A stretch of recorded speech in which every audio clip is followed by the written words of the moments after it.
Welcome everybody to me, myself, and I'm Joey Jabala, Bad Bussy on Instagram, whatever you want to call me, as long as you pay me, follow me, all that shit. So we are joined by somebody who I've really wanted to talk to for a while now. I followed you since I've been doing drag, which is 5 years back or back in my drag days. We have DJ Two-Face. Hi. Joining us. Welcome to me, myself, and DJ Two-Face is happening. How are you doing? Welcome to the show. Good. So excited to be here with you. Have you done podcast interviews or? I've done one for basically talking about drag and stuff, and, being shady. That was about it. Yeah, because you are known as the drag queen's favorite DJ. I am. From what I've seen, and I think that's where I might have found you from. It's from the New York City drag circuit, nightlife, all that. And yeah, you're really known amongst the girls. And I'm I really changed my Instagram because my Instagram used to be DJ Two-Face NYC. And then all of a sudden I was like, you know what? Let me type in drag DJ. And I found that no one had ever thought about it. And it was not a thing. So I took it. And then it became again. Then everyone was like, "Oh, how'd you get that? Oh, is it the?" I'm like, "No, I am the original. It is drag DJ. I don't need a theme in front of mine." Precisely. That's very genius too, because now there's a bunch of queens DJing. So somebody down the line could have possibly taken that, but no. I think that's what the pandemic. Since the pandemic, drag queens, because they've been you have to be on TV. Yep. And be on a screen. Now everyone wants to be a DJ. So I feel like every drag queen is a DJ now. So, okay, we're going to jump into it. How do you feel? How do you feel about that? Because I have noticed that lately everybody presses a few buttons or downloads SoundCloud and suddenly they think they're a DJ of some sort, or puts together a playlist and then they think they're a DJ. Yeah. I'm that person. I'm I can really fuck this shit up. But what do you feel about that, especially being a professional DJ? I mean, hey, if you can do it, you can do it. Yeah. But it's just interesting. I don't know. But I think that was just the next thing, because the drag queen's okay, what can I do? I can't do this for so long. Even girls on RuPaul's Drag Race have started DJing, because it's okay, well, if I'm not doing this, I can literally get paid. They get paid thousands of dollars literally come in and look and press a button. Yeah. So it really depends on the party. Some girls are actually good, and I'm glad that people, there's a new, fresh breath of people learning new music and doing things and doing that. But at the same time, it's just damn, everybody's a DJ now. Everybody plays some free. Yeah. What do you feel about, or how do you feel about? No transitions, no nothing, and it's it's just a car crash. I'm all right, but hey, you do you. Yeah, we love everybody, but some DJs, it reminds me of that one scene in Big Fat Liar. You remember that movie, right? Where the car alarm starts going off and shit like that. The radio's playing and there's too much going on. There's too much going on. You're pick one sound. I don't need this sound, and all this together, because it's everyone always tries to create their own sound or mimic someone else's sound without really figuring out what their actual sound is to make them more distinct from anyone else. How did you find your own sound in DJing? Because, sorry to interrupt, you said your DJing style is DJing pop on the right side of the song. It was right side of wrong. Yeah. Well, I grew up in Jacksonville, and in Jacksonville, that's where I started DJing. But I was DJing in strip clubs. Okay. So that was more being in the South, more being hip hop, hardcore hip hop, dance music, I'm getting that ass shaking. Yeah. So when I moved here, I wasn't DJing. I didn't really go into DJ right away. I did all the little things, and I found my way back into DJing. And it was different because people saw me. They were oh, you sound different. How, you're doing this. Oh, you're doing this. You're doing this. Yeah, because when I DJ, it's not about divas. A lot of people DJing as I guess I'm not a typical gay DJ, because while I do love divas, I'm not doing the divas. I'm doing what I think is gonna make people dance. You know what I mean? Exactly. I'm gonna take the whitest thing and make it the blackest thing in the world. I have this My Heart Will Go On remix that's reggae, and I'll play that. Little stuff like that is what I like. It's just it's different, because in Florida, you're used to turning on the radio and you hearing things, and you go to the club and you like, oh, well, this is a different remix. Yeah. And that's how I just want to be. I don't like playing things that, like, if I turn on the radio, it's the same thing. Yeah. I want something different. And I think that's what people love about me. And I mix all genres together. I'm not just like one thing. I like to include everybody. Right, completely. I think there's that perfect balance of having the song that everybody knows that might be like the biggest song out right now. So one, people could sing along to it, but also putting your own twist on it, so you're not literally just downloading the song and playing it for people. You know what I mean? Like Celine, everybody knows that song. They'll know the lyrics, but then once they hear the twist to it, they're just like, oh, hold up. Yeah. And that reaction as, a club goer, that's something that I look forward to. I look forward to being gooped and gagged, whether somebody's performing or whether the DJ is doing something. Like, I want to be surprised, even if it's something stupid, Yeah, I love a little, like, just a twist. People like, okay, all right, like, he playing this song? And then it changed it like, Exactly. All right. That's the thing. I still need to go see you, DJ, too. Still need to, and I will. I've listened to your mixes, though. That's one thing I have been doing. Following you on SoundCloud, listening to the mixes still, but, I mean, this weekend, babes. I know you're busy. We all busy. I was going to say. We all busy. I know. Part-time and partly paid. Really hard. Yeah, I'm over there sitting pretty, so I understand. If you gotta work, you can't go out. It's different. My world is different. You have a day. Yours is during the day and mine's at night. So Don't worry, I will jump a turnstile for you later this weekend and make myself over to the. All right. I mean, I've lost a little bit of weight, so hopefully I could be the cute girl that slides underneath the turnstile and chill. Well, never mind. I actually have this, so never mind. I'll take the emergency exit door. But I wanted to ask you, besides you, who else do you look up to when it comes to DJing on a grander scale and locally here in New York City? Well, here is like when I first started going out, it was I was going to the best party I went to was a Westgate. It was Frankie's party. Yes, which is like a total different from anything I had seen. It was like literally the first party when I moved here where I felt like I belonged, because everyone was just like weird, or just like their own, like they were confident in their weirdness and just having a good time. So that's when I I saw like Nita Aviance, who was like literally one of my favorites. Like even if I'm not like working, I literally have to go see him in the Carrie Nation. Like they're like my favorites. People like Corey Craig. I love Corey Craig and his house. So like people like that. Even Frankie Sharp, when he was like more and more DJing, I love to just go see him. It was I just love that vibe of people just being so confident in themselves. Yeah, I think there's clubs and there's DJs that have it, and there's clubs and DJs that don't. Yeah. You know what I mean? And then there's events that have it, and then there's events that don't. Yeah. And we've all had one of those nights where a certain song plays and you're just looking around and you're like, damn, I don't want to be corny right now, but this is so beautiful. Or at least that's me. I've had moments like that where I'll just be like, you start crying?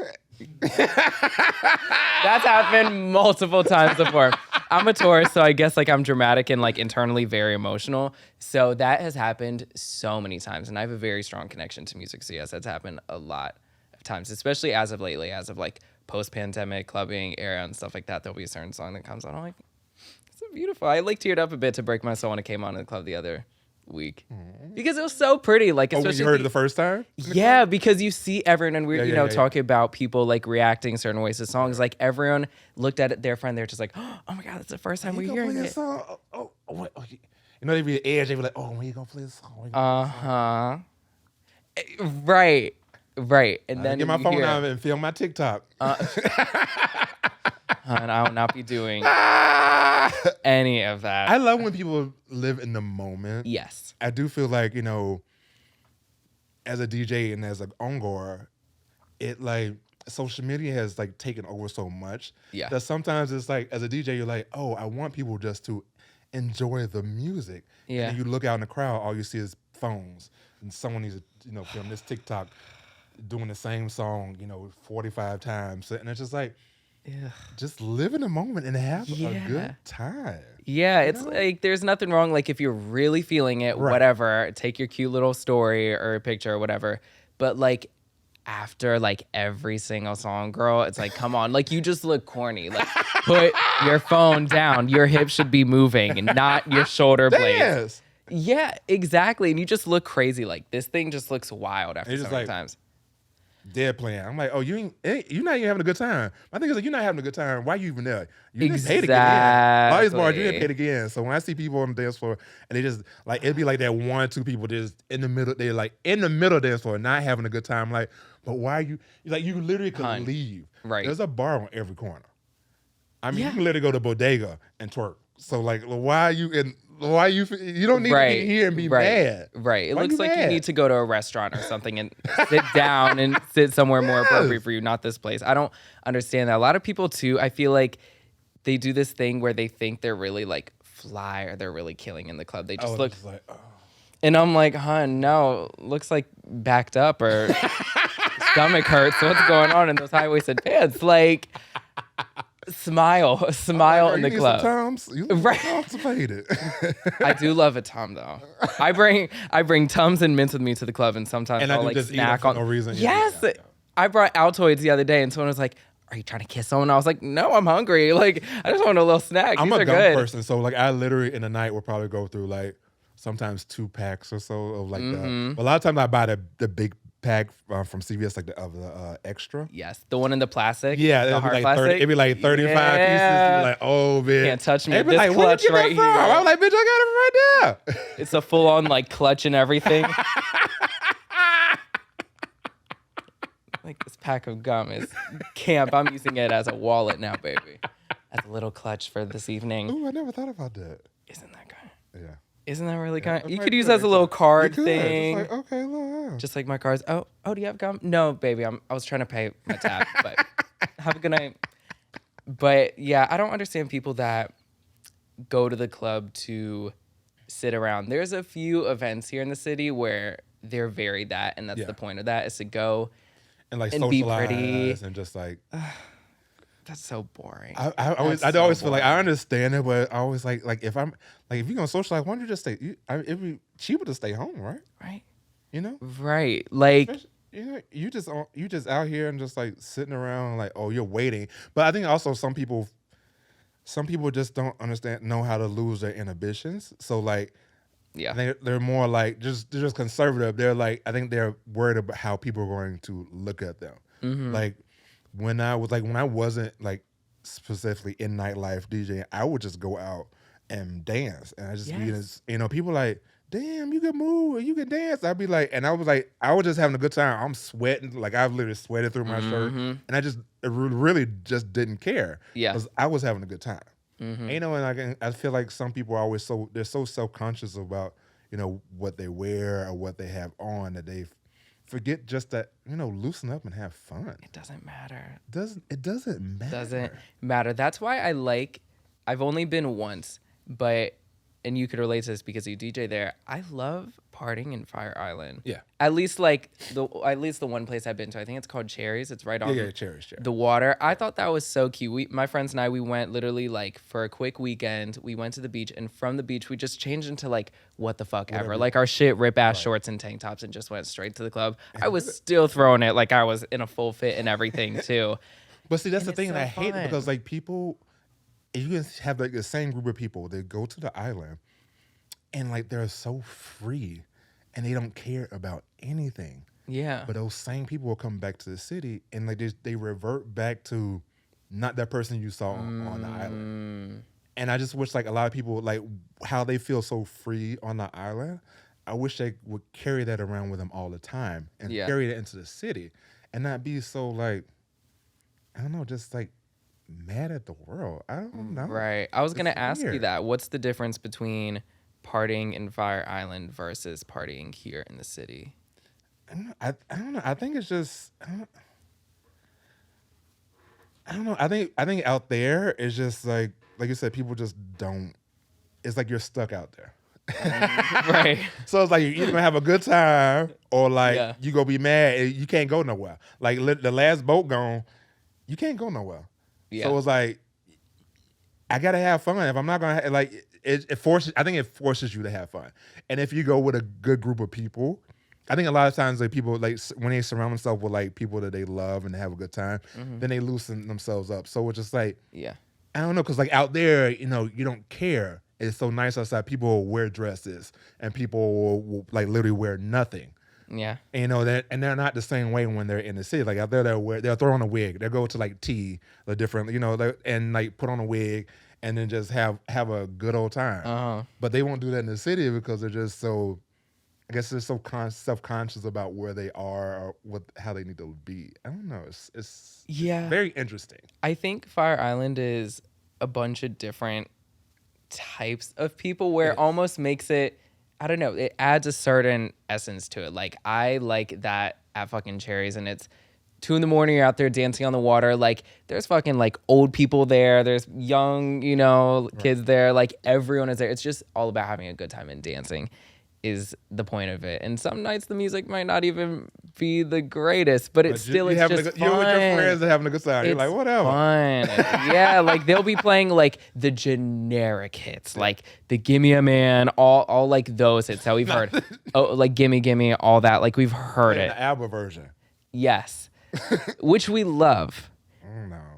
I was gonna say, but I've heard it. The Cher is just better. The Cher is the superior version. It's more upbeat.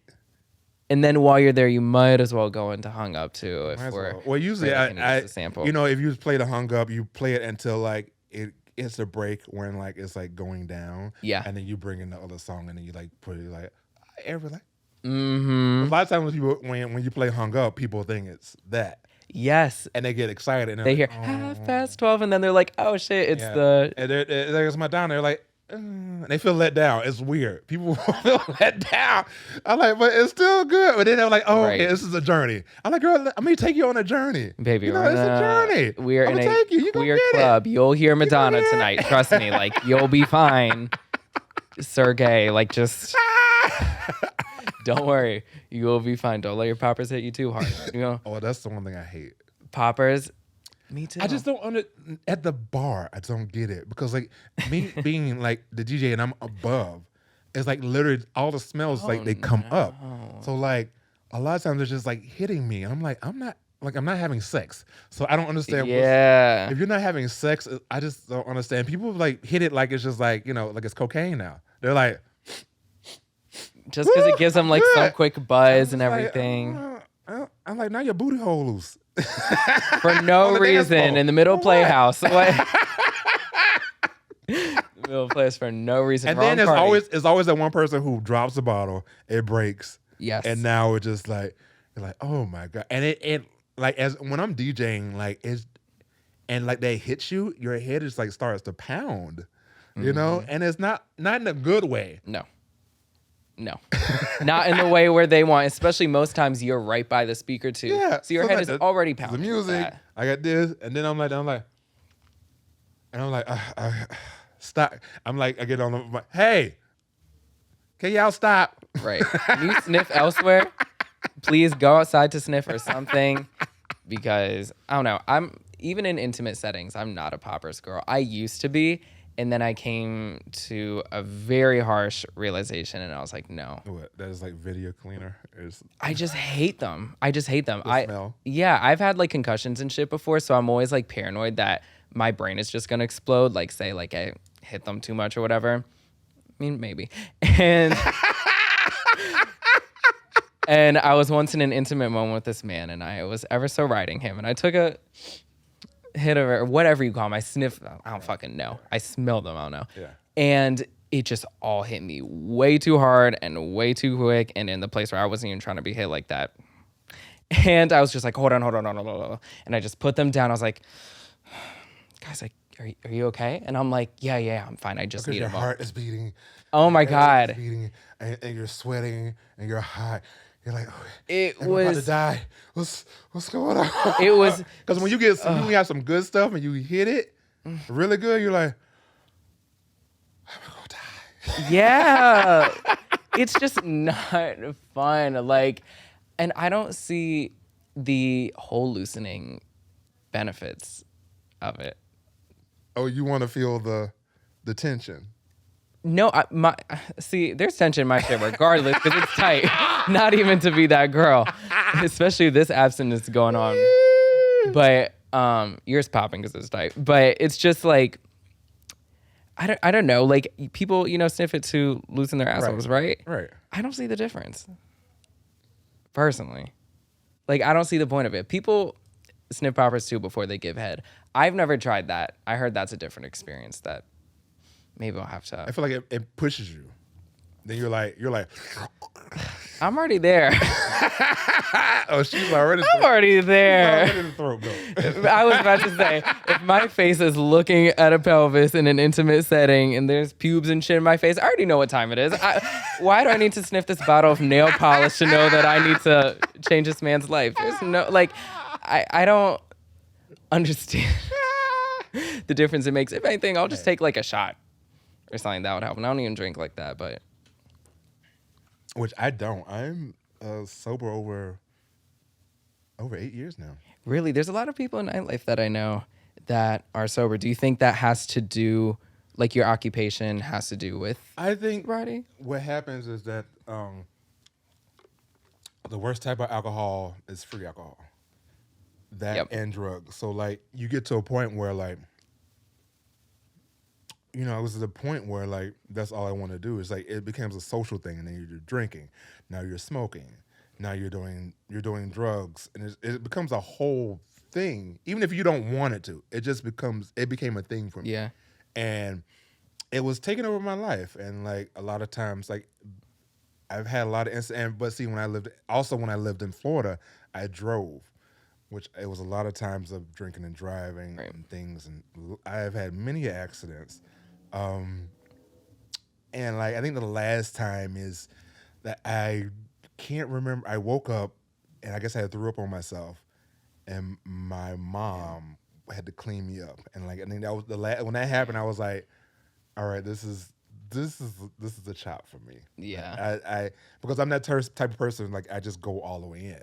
I don't like have that limit, and I felt like I can't do this. I can't sustain myself. And once I pulled away from it, especially here in New York, everything became better for me in my career. Like, like, oh, he's responsible. But even with that, it's like I feel better. Like I can wake up and like I can go to bed, get home at like 6 o'clock, and wake up at like 10 o'clock and like be ready to go.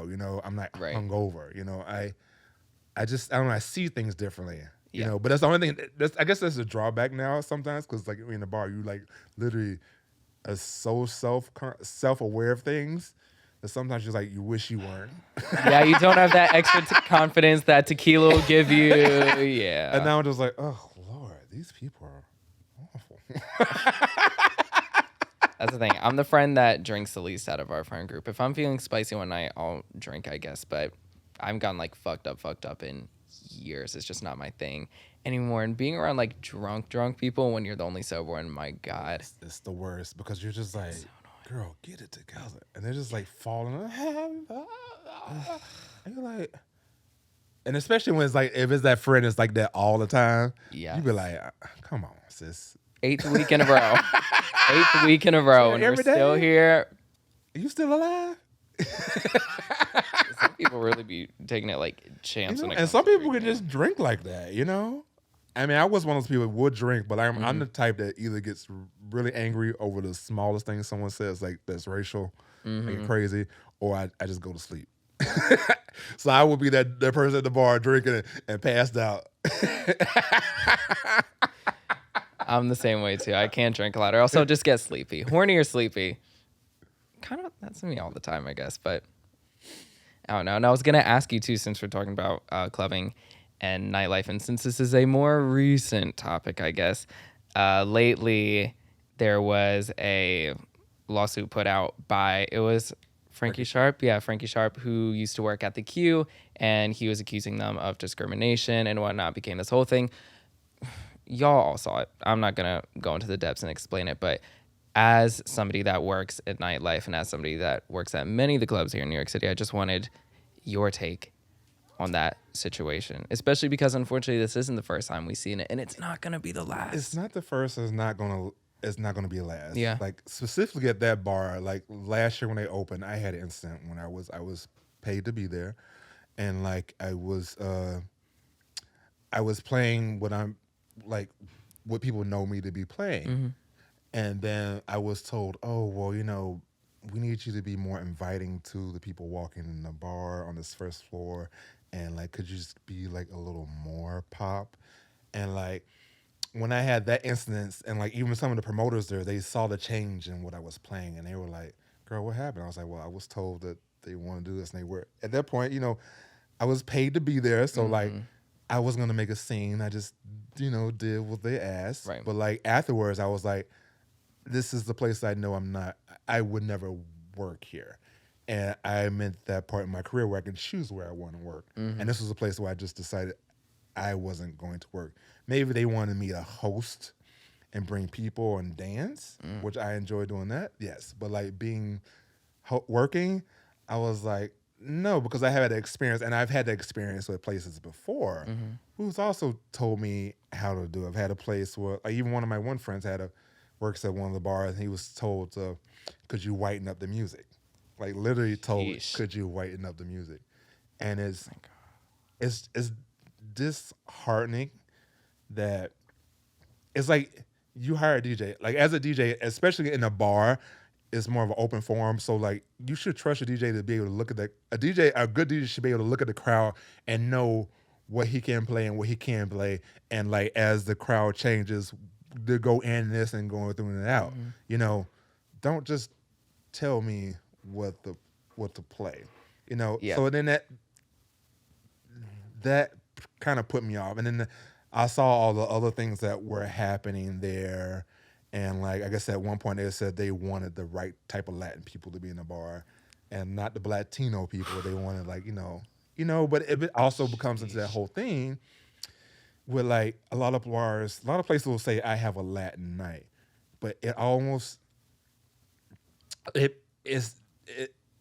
becomes less of appreciation and more a fetishization. Exactly. Which, a lot of white men tend to fetishize, Latin men. So a lot of times I feel like, yeah, you might have a Latin night, but to me that's not being diverse. That's more of you having a night where you feel like you have an open playground for yourself. It just sounds like they're trying to reach a quota. Yes. You know what I mean? Like, okay, so we have Caucasians here filling the facility every night of like, let's do something special. Like, it just, like, it seems so ingenuine. And there's always that thing that people always feel like, if you play this type of music or like if you allow this certain type of group in, like the bar is not going to make money. And like it's this ghetto thing they always say. I was like, what do you mean by ghetto? I hate when people say like, oh, it's a little ghetto up in here. Like, what does that mean? What do you mean? I'm like, right. Tell me, what do you mean by it's ghetto up in here? Right. Already the request to make the music more inviting is very condescending. What do you mean more inviting? You're the DJ. You're inviting people already. And there's different types of people coming in. So I'm inviting to everybody. Exactly. So what you're doing is working. Thank you. So, but then I hate because now it's putting a lot of people in like the nightlife and like just in general, they're having to pick and choose their battles. Like, do I want to stay somewhere as they're trying to change things and be a part of the change? Or do I want to pull myself out of the situation? Can I afford to pull myself out of the position and, find another place where I feel I'm more accepted without having to wait for there to be change? Right. Yeah. A lot of people I think are having a hard time. It's a more issue, and it's tougher for people who like if they like depend on that. Yeah. If that's specifically the only place they're working. Like they have a couple of bars, so like if that's the only places you're working, it's tough because I've been in that situation before. It's like yes, I want to be socially conscious and I want to make a change and help things change, but it's also like, okay, I can't be out. Like, I can't allow myself to be forced out on the street if I don't have another opportunity. Exactly. So some people have an opportunity where they can leave and they can do something else, and some people don't. So it's not a black and white issue. Yeah, it's like there's so many different ways you could go with these things. It's either boycott and ban or change and grow. And there's other places which And people don't boycott. People at the end of the Yeah. day, people are gonna go where they want to go. You know. So Completely. it's like, even though you're making changes, people are still going to go where they want to go. You know, and they're not going to think of the other things. You know what I mean? Yeah. And like I said, like personally, me, I wouldn't want to be involved in those places. But like, you know, I'm not going to. I don't want to wish bad on people who like they, you know, like if they're going they there need to make that, their living. you know, and that's Yeah. what people. Some people need that. So like, I can't be upset with someone trying to make a living for themselves. Right. How do you feel about the position change with Louis Fernando now being the Thing is, I personally don't know him. yeah. I just know that the first step that he made was a misstep, and I feel like maybe he needs to make sure he's surrounding himself with people who want to see change. Like maybe open like an open forum and ask people exactly what do they see in nightlife that they want to see. They want to see the change. Yeah. Not just come up with things that you think that might be better, because then it's like you're going back in the same circle, and things are bound to go back to where they were. You know, you can't be like, oh well, you know, it's like I saw some people posting, well, you know, okay, well, it's still busy. That makes it seem like that there was never a problem. And there's no Exactly. issue. It was just a little bump there and okay, back to normal. Yeah, and it's like there is an issue, but it's not just like I said. It's not just this bar. It's just it's in general in nightlife. And there's things that just, you know, they do need to be changed, but like it's nice to have an open forum. I think at the end of this month is Neon Calypso. I think July 31st. Yep. She's having like this caucus at $3 bill, just to talk about you know racism and discrimination in nightlife, and just about, I guess, everyone maybe having an open forum to discuss their grievances and see where we can go from there and how it changed. So maybe it might be good for like someone like him and some other people on the team to come there just to see, just to hear people's grievances. Because, you know, some people are like, well, I've never had the experience, but you can't negate someone's experience or having proof of that experience just because you haven't experienced. You haven't experienced Exactly. that. You know, and some people will never experience what I've experienced. So you can't negate my feelings or tell me how I should feel about things. Or it's like you need to be open to change. So being open to change means you need to actually get to the root of the problems and just, you know, change. I want, you know, in nightlife, I want it to be a family, you know, and I want everyone to be better, everyone to prosper. But at the end of the day, we all need to listen to each other. If we want things to be better, we really need to listen to each other, not just be like, sweep things back on the rug. Because you keep sweeping things back on the rug, everything just goes back into completely.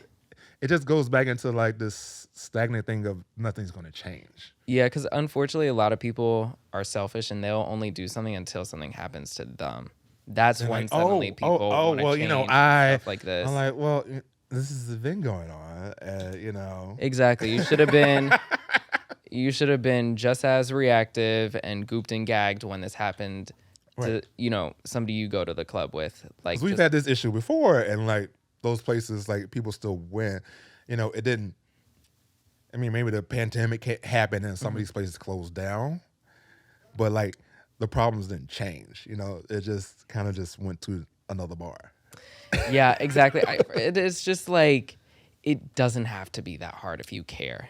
It doesn't. It doesn't. People just need to have more of an open conversation of change, you know, for things to change. Like I said, you want change, you literally need to ask people what they want for change. Yeah. And you have to be open to it. You know, you have to be open to what everyone. You need the inputs of the community. If you want the community to be better, you need the input of the community to be better. Exactly, because then it becomes a whole business ordeal, and it's all work that's being done within the powers that be. And it's like, no, that's not the whole Because you point. can always fix the surface, but like if you don't Exactly. never get to the root and change what's below the surface, Exactly. it just like I said, end of the day is people are still gonna go do what they want to do. They're gonna spend their dollars where they want to spend their dollars, but you should still want actual change, not say change. You should want actual change. Yeah, completely. And I know you like changing scenery and whatever, like when it comes to playing, like, you play in Fire Island, you play here in the city, and you also tour a lot too. How'd you get into touring, and what made you want to get into touring and being a traveling DJ? Literally because I, working with working with all the drag queens, and like, I like working with Monet, and like before they were on Drag Race, her and Bob, and then they had an opportunity where like they wanted to do one woman shows, and they like asked me, "Oh, do you want to go?" And like, and some I was like, I don't know, I'm gonna take off. I gotta take off work. Like, how is that gonna affect me?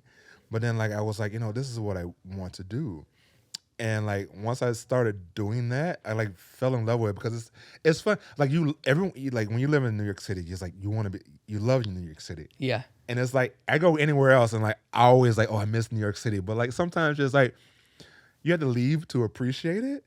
And I love going to different cities where like because people don't know you, and like they are more appreciative. Like we get so used to seeing people all the time and seeing great talent that we forget that people are talented and we should appreciate them. And when you go out, even when on tour, people actually appreciate you for your talents, and like it makes you.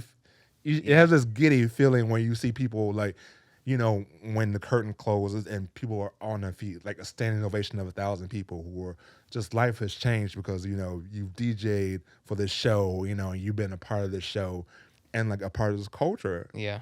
And it was like. It also made me feel good that when they had the chance, they were able to bring, someone black of color on tour with them. They're so fierce for that, yeah. Which is there's so few. There are a lot of BIPOC or DJ. There's not a lot of black DJs in the gay nightlife.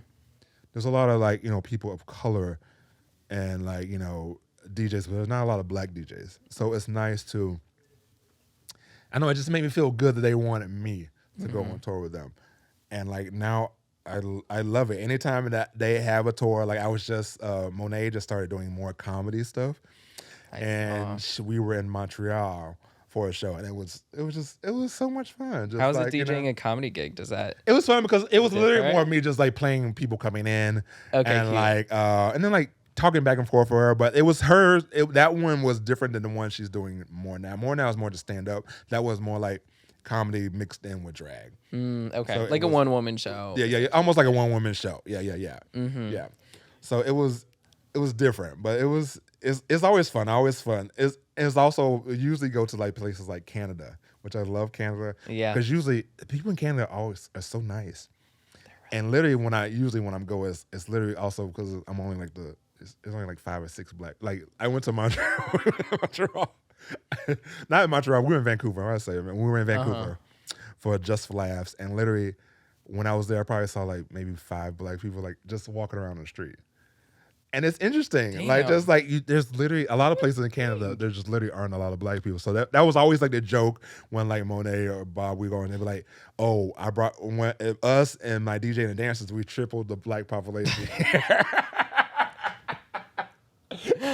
so stupid. And it was like true. A lot of times we go out to the bar and they were like, "Oh, are you?" I'm like, "No, is it just because I'm black? You think I'm like Bob and Monet? No, we look nothing alike." But it's just because like they're not used to. A lot of these places, there literally just isn't a huge black population. It's like nothing wrong with it, but everyone's like nice. It's just there's just not a lot of black people in certain places I've been in Canada. But I feel like they appreciate you more. I don't know. Yeah. Would you say Canada's one of your favorite I love places to travel? Where in Canada? Because you mentioned Vancouver. Have you done Toronto? I have done Toronto. Toronto, I feel like because Toronto's like it's like kind of like New York. It's like a lesser New York. Yeah. You know what I mean? Yeah. I like the small towns. Like we went to my first tour was with Monet. I mean with Bob, and we did the Crazy Black Lady tour. And our first stop was Saskatoon in Saskatchewan. And it's like this, Girl. it's like out in the prairie. But like these people, there's so much. It was so much so fun. Like I love the little small towns where there's like one gay bar that everyone goes to. Yep. And it was called Divas, and literally it was like better than most bars I go to in New York City. Like Divas is a fierce. They had name. like the lights, they had like the stage, the fall. Like it was fierce, and it was just so much fun. So like they're like Ottawa. I was with Moncton. I loved Moncton for a while. Just all the little smaller places I truly love. Only place I haven't been to, like I thought I said, I meant to say, I didn't mean to say Montreal. I haven't been to Montreal, or Quebec, or Calgary, but I've been to basically like every other like province. Yeah. Where else would you say you love touring in? We've done that, and I've done like the when I was in Monet, we did a lot of the like Midwest part, but like we also did London. We did we went to the UK. We did like a whole skirt in the UK, and that was fun. So I enjoy my UK. I always say like if I were to move, it would be somewhere like in Canada or like, you know, in UK. I love London. London was so much fun. London that was like fun to party. That was like our last show that we did, our last Super Ribbon we did was so much fun. It was just like, I don't know, just like I said, it was like when you're done, you do that curtain bow, and people are just like that thrill of seeing everyone so happy. Yeah, it like really makes the like, world. oh shit, they really loved it. Yeah, I wasn't Jeremy. Like they really loved this shit. They loved it, you know, and it's nice that they're seeing, because like most of the time when you've been on tour, it's literally maybe like an assistant or like one of the dancers are white. Everyone else is like, you know, black. Yeah. And it's nice that they're bringing that into places. You know what I mean? Completely. What's like a crazy tour story? Because I've overheard some on the Well, for me, it was podcast. Where were we? We were at I forgot where I was. I was in Winnipeg. Okay. And I went out and I met these people. I met these people, and they're like, "Oh, we're going to our house." So I went to their house, and like it was fun. We like hung out. We were like, we were doing everything, and then like ended up like making out with, you know, things happening, hot tub, all kind of things happening. Which I'm all friends with them now still, but I had to be back at the hotel in the morning to catch the bus. But I did not set an alarm. So like I literally woke up, probably only had like, I would say I probably had like maybe 25 minutes before the bus, before like the van was gonna pull up to go to the airport. I literally like woke up, literally like I had to run like a mile, and like, cause I couldn't find a cab anymore. I had to run a mile in the cold, like it was like below. It was probably like below 15. And I'm literally in my Timbs, like running. So I was running to the hotel. I got to the hotel. I went upstairs and like packed everything. I literally had like, when I was done, I probably had 5 minutes before the van came. So I like literally almost missed. And like you made it. I made it, but I literally almost missed it. And I was like, I was just glad that I woke up at the time I needed to wake up, because if I had like missed the bus and missed the plane, that would have been. And we're like, where the fuck is Two-Face? Yeah, that would have been a good thing. We're like, okay, well, this is the last day he's gonna. I was like, oh, sorry. I guess It's like that Destiny's Child meme where they're just like, oh, you could fly your stuff home. They're kicking Farrah out the group without her even knowing. It's a chop for her. We could just send your stuff home. Yeah. How's it been working with Bob and Monet, and like, especially you've been around since they were here, just working around in the city. I love them. I was just I saw Monet when I went to DragCon, the recent DragCon. They're great people. Yeah. It's like they're so talented, and it's just like it's a joy to see them prosper on TV. But I'm also that person, like I'm in the forums and seeing people like talk shit about blah blah blah. I'm like, well, most of y'all have never seen these girls perform live. And, you know, like even like the latest Drag Race where they did like the the monologue. People are like, oh, this is different. I was like, well, if you live in New York City or like, That's if you're in drag. drag, that's drag, and those are things that she knows. Like a lot of these girls know. I was like, to me, a monologue, knowing every breath, knowing that is more impressive than a lip sync, because a lot of times they do lip syncs. These girls don't know their songs. They're just doing flips and tricks, and it's just like Exactly. It's not. This is, you had to have talent. You literally had to sit there, and like you had to know something. Mm-hmm. You know. I wonder how they did it too, considering when they filmed Drag Race, they're like pretty much in quarantine, all that. Yeah. I wonder if they got provided the video or if they were just given the audio, like, because that makes a difference too when it comes like memorizing the lip sync. Oh, like but most of them know those certain things like that. pick, I feel like that monologue. Anyone who's gay usually knows that one. Yeah, for sure. But like a lot of these songs, I think some people don't know. Like that one time, Raja was like, she's like, I didn't know the song. She's like, that's why. She's like, I could have learned it, but I decided not to because I didn't think I was gonna be in the top, so I didn't care. Yep. And a lot of them will throw out the lip syncs. So a lot of these girls don't know. And you gotta think about someone like her. She's like 48. So like some of these songs, like, do you think she's gonna know Better in Color by Lizzo?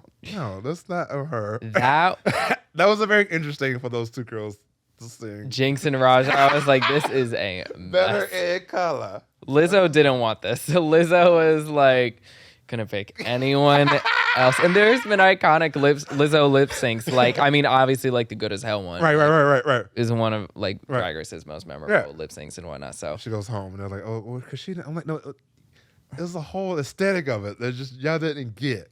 No.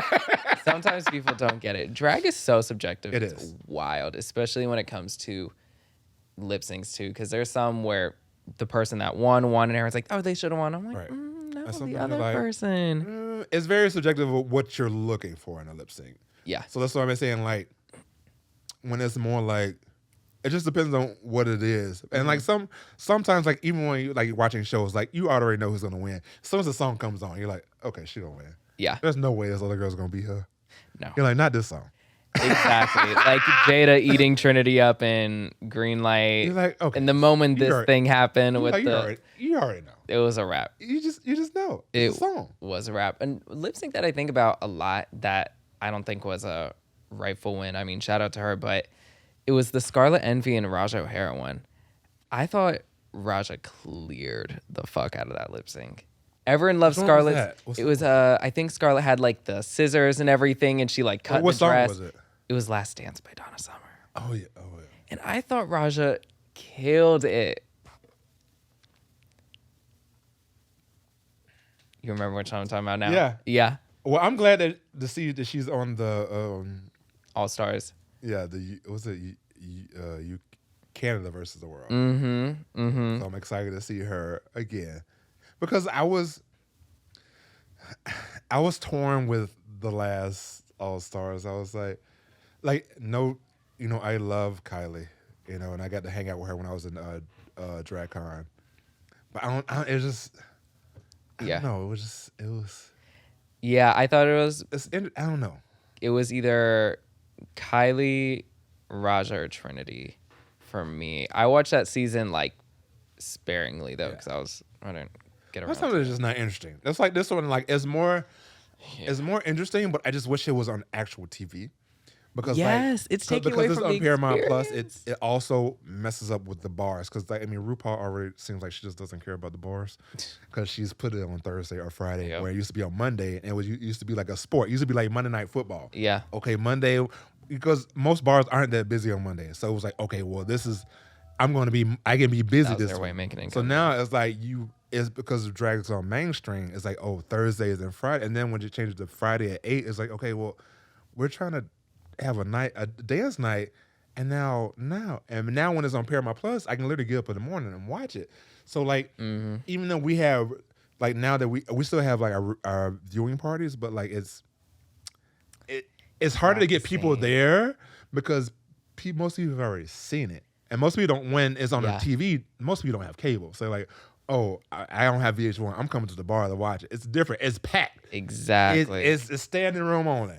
Yeah. But now it's like, Ain't nobody. I'm like, I can sit at home and watch this. I ain't coming out to go. It's a And difference. that's the thing. It's now used as like the buffer for people to kind of like wait and drink a little bit in the bar Yeah, before the night and it's actually like- gets started. and Whereas that like- used to be the main event. Yeah, and I'm like, and it's like, and it shows. It's like my nights when it's a regular drag race, busy in the beginning, like for the early part of the night. Mm-hmm. But now, like when it's just that, it's so slow. And even though my girls, the assassins who like do the viewing party, even though obviously come and see us tomorrow, it's a total difference. It's just not as busy as it used to be. I don't know. Drag just messes up everything. I love drag, but it also like it's become so a part of things that like when it's not on, it takes away from things. Yeah. It's Explain that a bit. Okay, so like I would say like our Fridays, like my Fridays with Assassins, at one point it was like crazy busy. Yeah. And then Drag Race came. When Drag Race comes on Fridays, it pulls a different crowd of people. Yes. Okay. Usually Yep. more straight people. Yeah. And people who usually maybe won't. The won't gays come out that to the think bar. they know how to do drag too. Yeah. And it's a whole. It changes the dynamic of the night how it usually would be, and then when it goes away, it's just now it's like you have to rebuild. When Drag Race is off, now you have to kind of rebuild the crowd back to come back early for that show, which they will come to watch drag, and now they just want to watch drag. But it's also tough because like after they've watched drag on TV, a lot of people don't want to see drag in person, and it's sad because like they forget that like The shit these starts girls here. are local. All these girls Yeah. are local before they got on TV, and people forget that. It's like they'll pay thousands of dollars to go see this insane. girl perform this because she was on TV and they don't even know them. But they forget about the local girls who have like literally making the bars what they need to be, and like they forget about that. You know? Exactly. I think it's tough for some girls too. Sometimes just like it's like that kick, and it's like it makes people feel like I think it makes it feel like if I don't get on Drag Race, then I'm not worthy or my drag isn't valid. Yeah. And I hate that people feel like their drag can only be validated by being on Drag Race. Yeah, exactly. And then people feel ashamed that they're a quote unquote local queen. And I'm like, being a local queen is amazing. I know a lot of girls who are more booked That than shit these RuPaul girls. Right. Because at the end of the day, like, it's only going to be certain girls that people are going to be fan favorites. Completely. Someone's going to be a villain or someone's going to get the wrong edit. Yeah. Like you have someone like one of my best friends, Britta Filter. She got because of, the other girl, they had to edit out the other girl. They made her more of the focus. Yep. And like, if you've ever met Britta Filter in person, she is an amazing drag Sweet. queen. Yeah. Sweet. And just putting that pressure cooker, people who don't know her saw this side of her, and it affected her personally and her drag. People were sending death threats to her and all that stuff just because of a TV show. At the end of the day, Drag Race is a reality show. Yeah. It's not about drag. It's literally It's a competition. They literally pick and choose who they want. It's like Big Brother. They literally pick and choose who they want to be in the house, who they want to have. The conflict is not about the best drag per se. It's a reality TV show, and people forget that. And they forget that people are actually these are actually people. And they really forget that. And it sucks for like someone like her, which is like one of my good friends. Like I saw like how much going on a show and how it truly hurt her personally and just like her in general. Yeah. Because the way it was edited. And it sucks because she was such a great person. Right. Going from really excited that, you got a goal that you've been working for a long time. And then it was the pandemic too. So like it's also no one saw anything. Yeah. So it was fun when we went. This was the first drag con since the pandemic. And she was able. I went out as one of her guests there, and people came to see her, and she was so. It was. I could see she was so happy that she did make a. She made a difference in some girls' lives. These children's lives. Yeah, and she completely. and I was glad she got the experience of people actually. She had lines of people want to come see her, so she saw that there are people who love her. That's awesome. There's always going to be people who hate you. Just naturally, always but it gonna was be nice that. to see. I think it was nice for her to see people in person waiting. These children saying, "Oh, you changed my life." To see someone of you, someone of see myself and you on TV. Yeah. And like, it was nice to see that, and it like I think it made her feel better about herself. That's amazing. There's there's still love besides all Yeah. that hate that she got and everything. She still has fans. She's still booked here awfully a lot. Yeah. And In like the city. recently she's been having like some health issues that she's getting through now. Yeah. But like she's gonna come back with the force and doing it, Right. She's one of my girls. New York is the spot when it comes to drag, and she's one of the like leaders of the city when it comes to drag, especially in Manhattan. Her, Like Jasmine Rice, Jasmine, Pixie Aventura, Pixie as well. and my girls. They're so great. Yeah.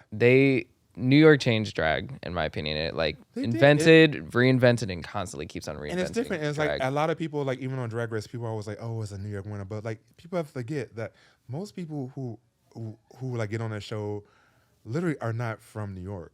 There's not many people who are like on the show are actually from New York. Yeah. Move everywhere because it's an opportunity. Yeah. You know what I mean? It's like it's just Completely. an opportunity. Like people, like you have people also like even in LA, a lot of those girls like someone like Detox. Detox was I used to live with Detox back in the Oh yeah. years in Orlando. So it's like she was more Orlando and then moved to LA and then she was a LA girl. So it's just like It's all opportunity. everyone, and it's stuff. wherever you see an Yeah. opportunity and then like you're labeled that. Yeah, Simone's not from LA too. I can't. She's from. I mean, she always talks about where she's from. Yeah, completely. Yeah.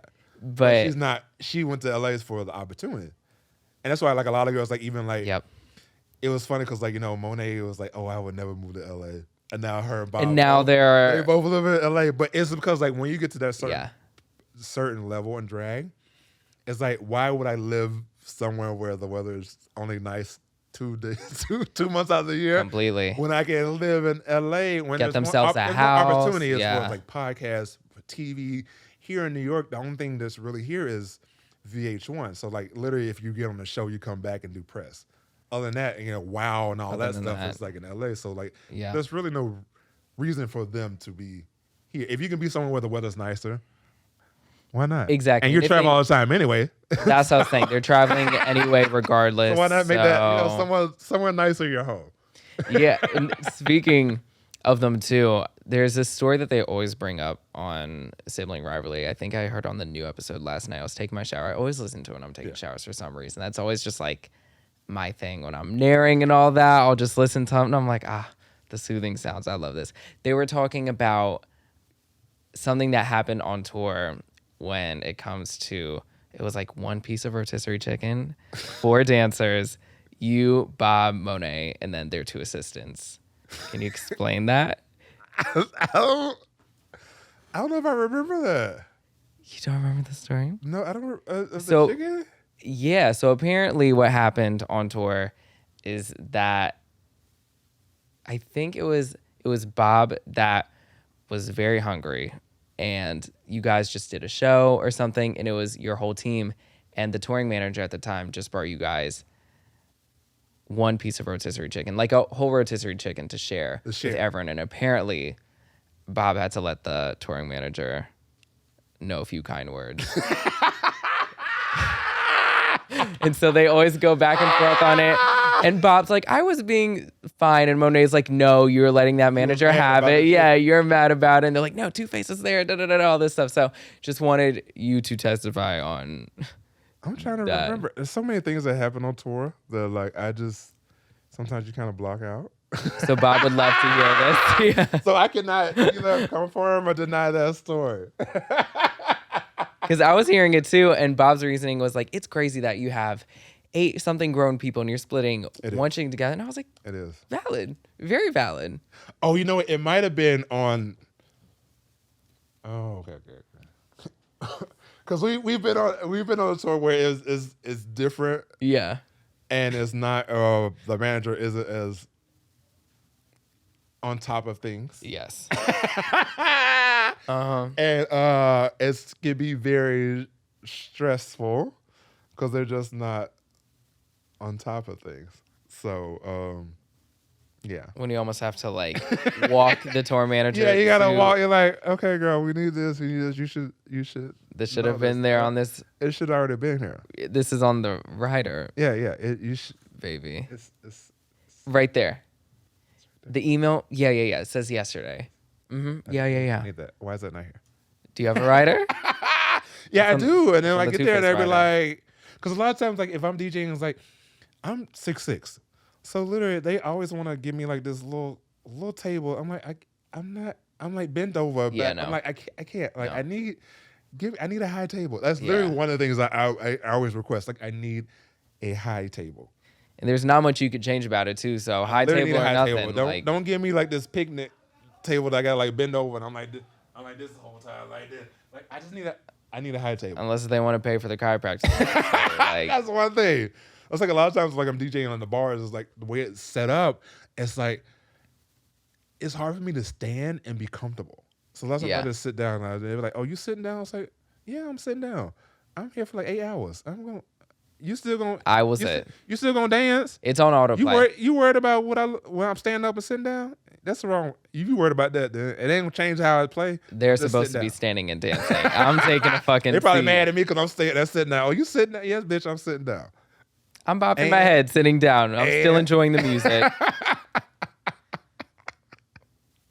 Are you a flat-footed diva? That just made me ask that question. Oh, I'm thinking these? about it. I am. No, because you're mentioning standing. You say you don't like standing. Well, usually now when like because I have on like these is like my favorite little. These actually brand new. These little vans. I love a van.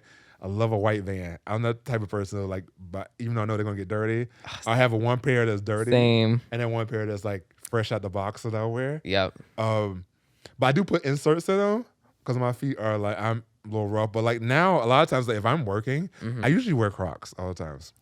Crocs are so cute. I was gonna. But I wear the, I don't wear the closed one. I wear the open one. So they have like the slides, and then I bedazzle. I have all the charms. I was and I do gonna that say because like they're so much. They're literally more comfortable than anything else. It's crazy. Like I never thought about Crocs. I always thought they were ugly, especially like the closed toe ones. The thing I just thought those are ugly. But like the like slides and flip flops, they're so comfortable and cute. Yeah, I have the classic ones, but I put the little things on them. Yeah, they're fine. I've literally spent like maybe $300 just on the giblets. Whatever they are, yeah. They sell them at the beauty store right under my building. I got myself some Peppa Pig ones. I'm like, these are fierce. I love these. Yeah, I love a nice shoe, but like I'm like I will like pain myself and be like, oh, these are cute. Like I have like a pair of Louboutins. Nope. And they are not. They're comfortable for a few hours in. Yep, exactly. And after that, they are just not comfortable. But like, I'm like And then a lot of times I want other shoes, but like because I have such a big size, a lot of places don't. What size are you? Sell. I'm a size 16. Damn. So a lot of places don't. A lot of the places like Balenciaga, they stop at 15. And I tried a 16 once, but like even like the sock, I was like, okay, well, it's a 15. That's a sock. I put my foot in there, and my foot was like sitting on the outside of the bed. No. So I was in the sock. Yeah. But like, because they're narrow too, like my foot was like floating over a little bit. Yeah. I was like, oh, this ain't gonna work. Toes hanging over it. No. So for me, bitch, throwing a Croc, I have a couple color ones, and I put little things on. I got rhinestones and gems. They were like, oh, those are cute. Like I went to a wedding and I wore Crocs, but I put like black. I had like gems. Kind of fierce. I had like black and gold gems, and then it was a sparkle. And they were like, oh, those are so nice. Yeah. Yeah. And also, I think I always get my toes done, so I always want to show those too. Good point. Yeah. I think the more little like giblet things too, like even if it's so many of them and it looks ridiculous, that's the point. Yeah. It's camp. It really is. It's so fun. It's fun. I love it. I feel like, and everyone wears them. Like Nikki wears them. She does. The girls wear Crocs now. I think it really came in when she like had those pink ones. Everyone's like, "Oh, let me get a pair." I have the Sweetie line of Crocs. Yeah, because I found a gift card somewhere, and I just had to get it. I got them for $5. But did you get the little sweetie when she had like the McDonald's like little the Sweetie meal? Little meal. Did you get Yeah. It was just like a regular like 4-piece or whatever. It's like when Popeyes did like the thigh sauce. It was literally just this. It was literally the same sauce. It was the same sauce, just different packaging. But I'd be like, "Oh, y'all got the sauce." Even I know it was still like the same sweet. But it was a moment though. It's a collector's item, I guess. It's a collector's item, I guess. Oh no. Yeah, I got that. I was like, this isn't enough food for me. First of all, I'm more than a 6-piece at McDonald's, baby. I need Now 20. they have like the $10 thing, the $10 combo, where they have like the 20-piece nuggets, and you get the large fry. My mouth is Ooh. watering. You know, I used to love Popeyes. They have nuggets. They're so good, but then they So changed the price. Mhm. They went up like $5 on like the Not in this 23 piece, and economy. I was like, I can't. I just can't. I couldn't see myself paying that much for like nuggets. I said, No, not in this economy. McDonald's used to have those chicken selects too. Do you remember those? Oh, yeah. Those were so fucking good. I was just talking about them the other day with my sister, and I'm like, those are so good. The snack wraps are so good, which they got rid of for some reason. Snack wrap, so you get. I mean, because they also almost basically got rid of the.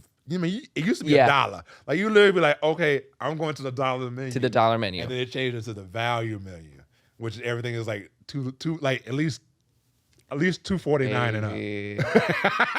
The only thing that $1 now is a sweet tea. That's literally and it'd be like oh, well, you get a crazy. medium, small, or large for $1. Why would I get a medium? Why would I get a small or medium? That question is so offensive. I don't get it. That I want question a large. is so offensive. It's Large. still gonna be $1. I'm a grown ass man. Give me a fucking large. Why would I pay $1 for a small one? I could pay the same dollar for the large one. It's like when people get kids meals as their personality traits, and I'm like, no. That's not even a snack for me. That's a few bites and I'll eat the whole box. That's insane. That's insane, ma'am. I'll take a large, please. Thank you very fucking much. But I wanted to thank you for coming on and finally getting to meet you. So much fun. Too, genuinely. Come back, we'll do it again. Yes. Bring anyone you fucking want to the show, because anyone who you're a fan of, I'm a fan of genuinely, and I'm a fan of yours because I do listen to your mixes on SoundCloud and the other thing, Mixcloud. Yeah, I listen to them as well. So Everything's Drag Instagram. bam, she knows it already. That Venmo. Hey, Drag DJ, right, if you exactly. wanna Send me some money. You know, however we want to do. But like Drag DJ on basically everything. If you don't be the girl that's like, oh, I don't have cash, there's nothing I could do, babes. Venmo. The barcode's on the bucket. Scan I it. literally have a barcode. See, I have a light exactly. I have a light up sign. I got it all. Because my thing is like, at the end of the day, I know I'm in a bar and I'm going to get requests. But my thing is like, if you want me to be a jukebox, you know, how do you play music on a jukebox? You put money in it. Yeah. So you want to hear something? I'm going to need money. Exactly. You don't have to throw a coin at me. You could throw some money into my Venmo. Thank you very much. Just let me know the song. $1 or $2. That's all I'm asking. You know, I'm not asking for. I mean, it'd be nice if it was 5, 10, 20. You know, sometimes I get $100, Hey, shit. and people just I'm happy. You know, but like just give it $1. if you appreciate you oh, I love the music. You know, and leaving appreciate even sometimes I think I always feel like if you leave a bar and you had a good time, you know, even if you don't have cash, why don't just go up to the DJ and be like, oh, I had an amazing time. Thank you so much. Because like Yes. if you've Exactly. been there the whole time, obviously something kept you there. And it usually is the music and the bartender. So like Right. when you're leaving, say thank you to everyone. Say thank you to person if they have a bathroom attendant. Say thank you to the security. Say to the bartenders, the drag queens that you've had a good time. You know, Yeah. just Be nice. be nice. Like, a simple be thank nice. you goes a long way. And people, some people don't understand that. Just being nice, a smile goes. Give me a smile. That goes a long way. It Being really goes. nice is very pretty. Like they say, it helps you age It takes better. more to be. It takes more to be an asshole than to be nice. It literally does. And most people are assholes because they think they're really serving face being asshole. And I'm like, no, you look fucking stupid. just Like, an asshole. pretty girl smile. Like, pretty girl smile at the establishment. Yeah, exactly. Even like bumping through clubs and shit. I hate people that like push through and think there's somebody. No, mugging. you give a cute hand on the shoulder. I do a little of this on their back. Be like, excuse me, baby. Exactly. Now, if you don't want to move, I'm like, hey. No, that. Then I'll be like, okay, excuse me. And then I'll just kind of gently shove them over to the side. But no, you just reach the hand across. You give a little tickle on the shoulder. You give, excuse me, baby. Oh, Excuse me, hi. come on. I'm sorry. Thank you. You do too. You look wonderful. Oh, Exactly.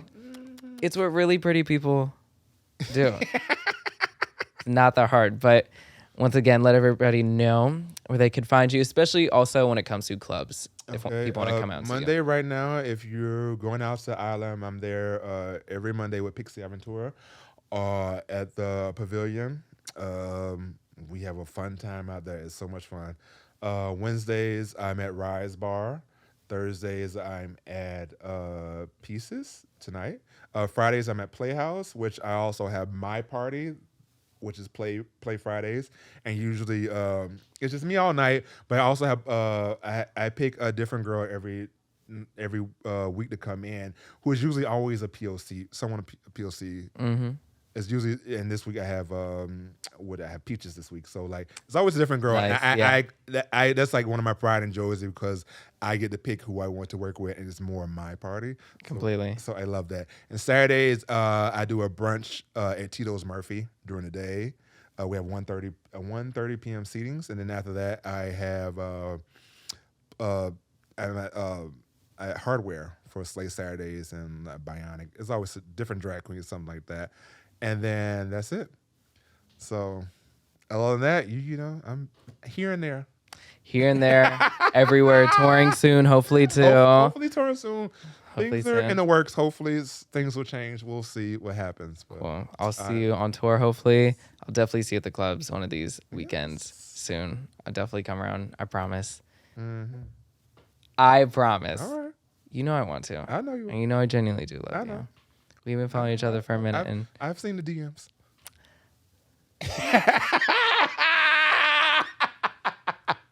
you've definitely seen.